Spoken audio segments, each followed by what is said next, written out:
Hello friends, तो चलिए आज करते हैं हम वो फ़िश वाले चैप्टर यूनिट 4 का जो सेकंड पार्ट है फ़िश वाला, उसके क्वेश्चन आंसर्स देखते हैं। अ लिटिल फिश स्टोरी, इस वाले चैप्टर के क्वेश्चन आंसर्स करते हैं और एक्सरसाइज जो भी रिमेनिंग है। चलिए स्टार्ट करते हैं। First question, how many fish are there in the sea में कितनी फिशेस थी? तो सी में मिलियन फिशेस थी। तो क्या लिखेंगे? फिशेस नहीं बोलेंगे, सॉरी, इसको सिर्फ फिश ही बोलेंगे क्योंकि प्लूरल भी फिश ही होता है। तो क्या होगा? There are many millions fish in the sea. Okay, there are many million fish in the sea. Next, why was the little fish unhappy? वो जो छोटी सी फिश थी वो अनहैप्पी क्यों थी, क्यों था वो, है ना, ही लिखा हुआ है इसमें बार बार। तो ओके, तो वो जो लिटिल फिश थी वो क्यों अनहैप्पी था? लिटिल फिश थी क्यों अनहैप्पी था? देखो मैं भी क्या बोल रही हूँ, चलो जो भी है। The little fish was unhappy because of his small size. क्यों अनहैप्पी था? क्यों कंटेंटेड नहीं था? क्योंकि उसकी साइज़ जो थी स्मॉल थी। तो हम लिख देंगे the little fish was unhappy because of his small size. ठीक है। Next, what happen to the fish one day? वो जो इतनी सारी फिश थी उनके साथ क्या हुआ एक दिन? क्योंकि एक दिन उन्होंने देखा कि उन्होंने अपने आप को एक जाल में फंसे हुए देखा। ओके, तो क्या लिखेंगे? One day they found themselves to be caught in a net and there was no way to come out. They found themselves, one day they found themselves to be caught in a net. एक जाल में अपने आप को फंसे हुए देखा। ठीक है, एक दिन क्या हुआ उनके साथ? उन्होंने अपने आप को एक जाल में फंसे हुए पाया, नॉट देखा, पाया। They found themselves to be caught in a net. ठीक है। Next, why was the fish thankful to be a little fish? अब लास्ट में एट द एंड क्या हुआ कि वो जो फिश थी वो थैंकफुल क्यों थी? क्योंकि अपनी स्मॉल साइज़ के कारण ही वो उस दिन बच पाई थी, है ना। तो क्या लिखेंगे?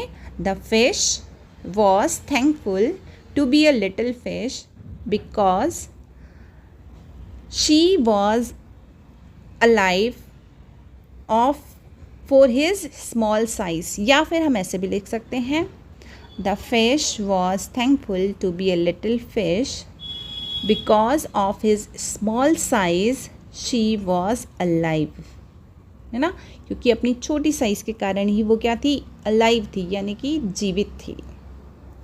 ओके, तो इसके आगे बढ़ते हैं। इसके क्वेश्चन आंसर्स के बाद इसकी एक्सरसाइज देख लेते हैं। Talk time. Imagine you are a little fish. Describe what you might see around you. अगर आप सपोज़ करो आप एक छोटी फ़िश हो, आप अपने आसपास क्या देखोगे? अपने आसपास सोचो, सी में क्या क्या होता है? शार्क्स होती है, वी सी अराउंड अस, या we C around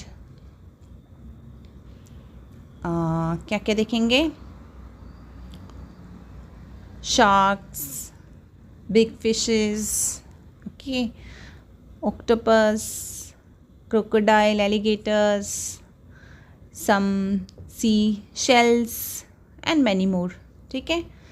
In your class, talk about the time you were caught doing something you were not supposed to do. अब सपोज़ करो कि आप क्लास में ऐसी चीज़ कुछ कर रहे हो जो आपको नहीं करनी चाहिए थी। क्लास में बैठ के सपोज़ आप खाना खा रहे हो, नहीं करनी चाहिए थी। You can discuss in your own language as well as in English. अब आपको वो चीज़ बतानी है कि आपने वो चीज़ की और आपको कैसा महसूस हुआ, क्लास में इंसल्टेड फील हुआ या फिर आपको अपनी गलती का एहसास हुआ कि ऐसा नहीं करना चाहिए था मुझे, है ना।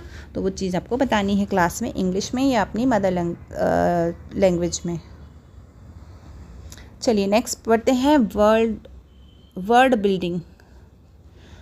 ओके, ये इस पैटर्न को देखकर हमें ऐसे ही पैटर्न से ये वर्ड बनाने हैं। तो ये है V2 यानी वर्ब की सेकंड फॉर्म। ठीक है, लुक से बना लुक्ड, पिग से बनेगा पिग्ड, लिखते जाएं। ईडी और लगाना है बस। पिग्ड, बार्क से बनेगा बार्क्ड। क्या होता है बार्क? जो डॉग भौंकते हैं उसी तो कहा जाता है। वांट से बनेगा वांटेड, चाहना और चाहा था। टॉक, बात करना, हम टॉक करते हैं, लोगों से बात करते हैं। Talked. Wish, when we desire something, जब हम कोई इच्छा रखते हैं तो उसको बोला जाता है विश, और विश से बनता है विश्ड। पुल, किसी चीज़ को खींचना तो पुल्ड। इसका अपोजिट क्या होता है? पुश। हेल्प, हेल्प किसी की हेल्प करना, असिस्ट करना किसी को, तो इससे बनेगा हेल्प्ड। ईडी लगाना है बस। ओके, आगे बढ़ते हैं। नेक्स्ट क्या है? Okay, fill in the blanks. A glass of water.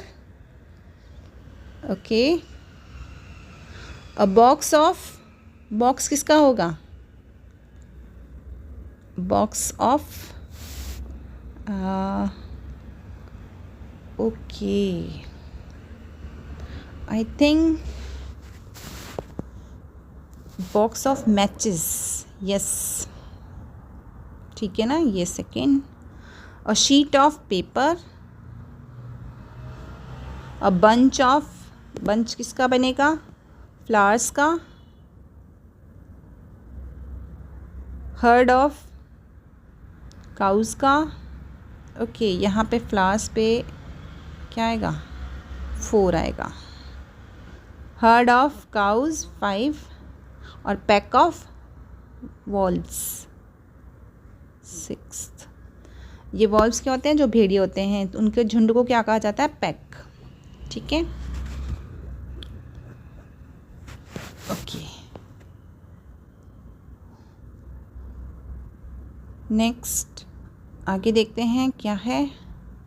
Let's write, ये राइट करना है। देखो क्या, एक सेंटेंस हमें दे दिया है, इसी को देखकर हमें आगे के सेंटेंस बनाने हैं। As it is, if I were only larger, अगर मैं थोड़ा सा बड़ा होता। How much happier I could be, ये वही फ़िश के बारे में उसने बोला था ना कि अगर मैं थोड़ा सा बड़ा होता तो मैं कितना खुश होता। तो अब ऐसे ही हमें सेंटेंस बनाने हैं। इफ़ आई वर, क्या होता? अगर मैं थिनर होता तो, टॉलर होता तो, सॉरी फर्स्ट में टॉलर लिख देंगे। If I were taller,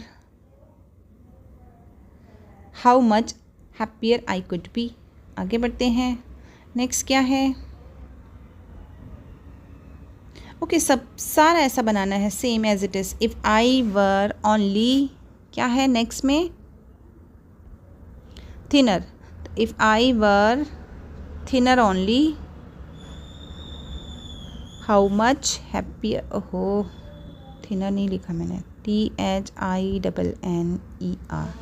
if I were thinner only, how much happier I could be. How much happier I could be. तो बस बोल करते जाओ, इसमें करना क्या है? Same as it is. तो नेक्स्ट थर्ड में क्या होगा? If I were smaller only, how much happier I could B. If I were cleverer only, how much happier I could be. If I were younger only, how much happier I could be. If I were older only, how much happier I could be. चलिए एक बार सबको देख लेते हैं एक साथ। Okay, चलिए आगे बढ़ते हैं। नेक्स्ट, से अलाउड, तेज तेज बोलना है इसको। ओके, सॉन्ग टाइम, सिंगिंग और crying. Mahesh sings a little song, एक छोटा सा गाना गाता है Mahesh. Venkatesh looks at him, उसकी तरफ देखता है। वाई आर यू क्राइंग, वो बोलता है अरे तुम चिल्ला क्यों रहे हो। Mahesh, he asked, Mahesh says I am not crying, अरे मैं चिल्ला थोड़ी रहा हूँ, मैं तो एक इंग्लिश सॉन्ग गा रहा हूँ। अब इसी को देखते हुए हमें ये फिल करना है। Mahesh sings a little song, Venkatesh looks at him. Venkatesh thinks Mahesh is crying, Mahesh is singing, तो गाना गा रहा था, singing a song. The song is in English. Okay, next देखते हैं। नेक्स्ट है टीचर का पेज, मीन्स ये हो गई है हमारी एक्सरसाइज फिनिश। चलिए, आपको मेरा एक्सप्लेनेशन और ये क्वेश्चन आंसर्स कैसे लगे, मेरे चैनल को कर दीजिए सब्सक्राइब, ताकि मैं आगे के और चैप्टर्स के भी क्वेश्चन आंसर्स और एक्सप्लेनेशन आपके लिए लेकर आऊँ। Thanks for watching.